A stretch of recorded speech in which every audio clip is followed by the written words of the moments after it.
ভারতের বদলে যদি আমি জার্মানিতে জন্মাতাম তাহলে কিন্তু আমার এই নাম থাকতো না। জার্মানিতে এমন নাম অবৈধ। দাঁড়ান একটু বুঝিয়ে বলি। জার্মানিতে থাকা বিদেশিদের নাম রাখার ক্ষেত্রে কার্যকর হয় তার নিজের দেশের নিয়ম, বা চাইলে তারা জার্মান আইনও অনুসরণ করতে পারেন। আর জার্মান আইনে এক দম্পতি নিজেদের পদবি মিলিয়ে পরিবারের জন্য একটি নতুন মিশ্র পদবিও তৈরি করতে পারেন। এই নতুন পদবি এগিয়ে নিয়ে যেতে পারে ভবিষ্যৎ প্রজন্ম। কিন্তু এই নিয়ম কোনো কোনো বিদেশি গোষ্ঠীকে বিপাকে ফেলতে পারে যদি তারা জার্মান নাগরিকত্ব নিতে চান। ধরে নেওয়া যাক জার্মানিতে থাকা তামিলদের কথা। তামিল রীতিতে কখনো কখনো একজনের নাম তৈরি হয় তার বাবা, স্বামী, গ্রাম বা জাতির নাম মিলিয়ে।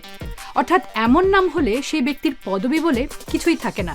জার্মানিতে একটি তামিল শিশু জন্মালে তার অভিভাবকরা নিজের দেশের নিয়ম মেনে নাম রাখতে পারবেন। কিন্তু যদি অভিভাবকদের দুজনই জার্মান নাগরিক হন, সেক্ষেত্রে জার্মান আইন মেনেই নামকরণ করতে হবে এবং নামের একটি অংশকে পদবীর মর্যাদা দিতেই হবে।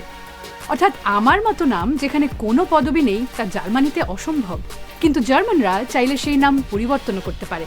শুধু সময় মতো কর্তৃপক্ষকে জানানোর কথা ভুলবেন না। আপনার অঞ্চলে নামকরণের নিয়মে কি এত কড়াকড়ি আছে? নাম রাখা নিয়ে কোনো অভিজ্ঞতা থাকলে জানান মন্তব্যে।